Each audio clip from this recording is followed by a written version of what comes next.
बिहार की राजनीति में कब क्या हो जाए ये तो खुद भगवान भी नहीं जानते, लेकिन कल शाम मुख्यमंत्री आवास अन्ना मार्ग से जो तस्वीरें आई उसने पूरे देश के सियासी गलियारों में खलबली मचा दी है। नीतीश कुमार, जिन्हें राजनीति का सबसे बड़ा सस्पेंस मास्टर कहा जाता है, उन्होंने एक ऐसी चाल चल दी है जिसे देखकर बड़े बड़े राजनीतिक पंडितों के माथे पर पसीना आ गया है।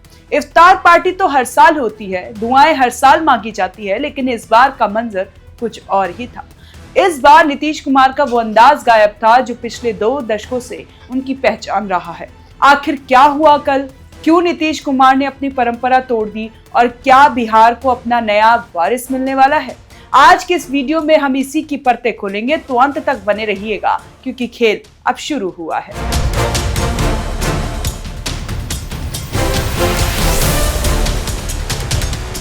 सबसे पहले और सबसे चौंकाने वाली बात, आपने हमेशा देखा होगा कि जब भी इफ्तार की बात आती है, नीतीश कुमार सिर पर टोपी पहनकर पूरी तरह उस माहौल के रंग में रंगे नजर आते हैं। ये उनकी राजनीति का एक अहम हिस्सा रहा है, सेक्युलर छवि को मजबूती देना। लेकिन बुधवार की शाम सब कुछ बदल गया। मुख्यमंत्री के सिर पर न टोपी थी और न ही वो पुराना उत्साह।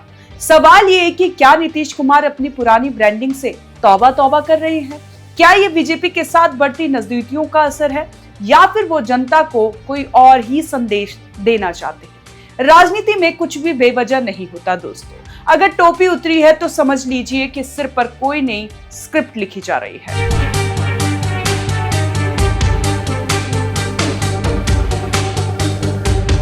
लेकिन कहानी यहीं खत्म नहीं होती। असली धमाका तो तब हुआ जब इबादत का वक्त आया। सालों से हम देखते आए हैं कि दुआ मांगने के लिए जो मुख्य स्थान होता है वहां नीतीश कुमार बैठते हैं, लेकिन इस बार नजारा बिल्कुल उलट था। उस मुख्य जगह पर नीतीश कुमार नहीं बल्कि उनके बेटे निशांत कुमार बैठे थे। जी हाँ, वही निशांत कुमार जो अब तक राजनीति की चकाचौंध से कोसों दूर रहते थे और खुद मुख्यमंत्री वो सबसे पीछे एक साधारण कुर्सी पर बैठे थे। ये तस्वीर सोशल मीडिया पर आग की तरह फैल गई है। लोग पूछ रहे हैं कि क्या नीतीश कुमार ने रिटायरमेंट का मन बना लिया है?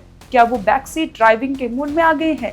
बेटे को फ्रंट पर बिठाना और खुद पीछे हट जाना, ये साफ इशारा है कि बिहार की गद्दी पर अब किसी नए चेहरे की एंट्री होने वाली है। अब जरा उस खबर पर गौर कीजिए जो पिछले कुछ दिनों से हवा में तैर रही है। चर्चा गर्म है कि नीतीश कुमार जल्द ही मुख्यमंत्री की कुर्सी छोड़ सकते हैं।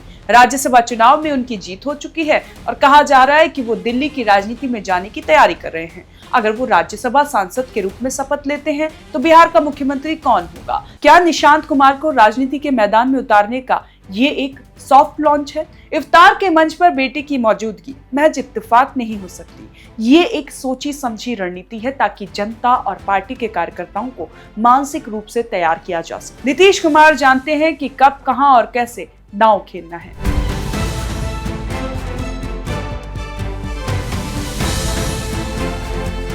ये जो बदलाव आप देख रहे हैं ये सिर्फ व्यक्तिगत नहीं है, इसके पीछे एक गहरी सियासी पटकथा छिपी है। बिहार की राजनीति इस वक्त उस मोड़ पर खड़ी है जहां एक तरफ गठबंधन की रस्साकसी है तो दूसरी तरफ साख बचाने की लड़ाई। नीतीश कुमार का पीछे बैठना ये भी दिखाता है कि शायद वो अब उस बोझ से मुक्त होना चाहते हैं जो मुख्यमंत्री की कुर्सी के साथ आता है।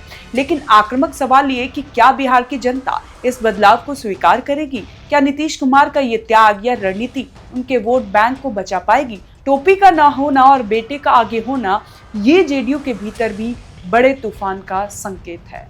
सोशल मीडिया पर कमेंट्स की बाढ़ आ गई है। कोई इसे मास्टर स्ट्रोक कह रहा है तो कोई कह रहा है कि नीतीश बाबू का वक्त आ चुका है। लेकिन जो लोग उन्हें जानते हैं वो ये भी जानते हैं कि नीतीश कुमार जब शांत होते हैं तभी सबसे बड़ा धमाका करते हैं।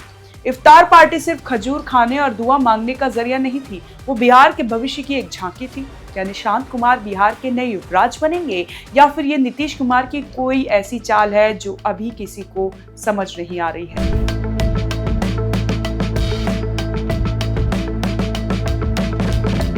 एक तरफ राज्यसभा जाने की तैयारी और दूसरी तरफ मुख्यमंत्री आवास पर बदला हुआ ये प्रोटोकॉल, ये साफ बताता है कि बिहार में सत्ता का हस्तांतर यानी पावर शिफ्ट होने वाला है। नई सरकार का रास्ता साफ हो रहा है और इस रास्ते के सबसे बड़े सूत्रधार खुद नीतीश कुमार। उन्होंने दिखा दिया कि वो अब अपनी शर्तों पर राजनीति करेंगे, चाहे इसके लिए उन्हें अपनी दशकों पुरानी पहचान ही क्यों बदलनी पड़े। विरोधियों के खेमे में सन्नाटा है क्योंकि उन्हें समझ नहीं आ रहा है कि इस नई चाल की काट क्या निकाली जाए। दोस्तों, बिहार की मिट्टी ने बड़े बड़े आंदोलन देखे हैं, लेकिन ये जो मौन क्रांति नीतीश कुमार के घर से शुरू हुई, इसका असर बहुत दूर तक जाएगा। क्या आप तैयार हैं एक नए बिहार के लिए? क्या आपको लगता है कि निशांत कुमार नीतीश कुमार की विरासत को संभाल पाएंगे, या फिर नीतीश कुमार दिल्ली जाकर बिहार की राजनीति को रिमोट कंट्रोल से चलाएंगे? ये सारे सवाल अब बिहार की जनता के सामने है। इफ्तार की वो शाम बीत गई है, लेकिन उनकी तपिश अब पूरे बिहार में महसूस की जा रही है।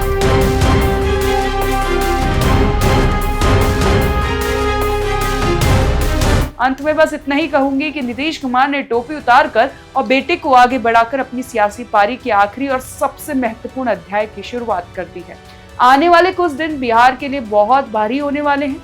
शपथ ग्रहण से लेकर इस्तीफे तक हर हलचल पर हमारी नजर बनी रहेगी। आप क्या सोचते हैं नीतीश कुमार के इस बदले हुए अंदाज के बारे में? हमें कमेंट कर जरूर बताएं और देखते रहें एनर्जी न्यूज।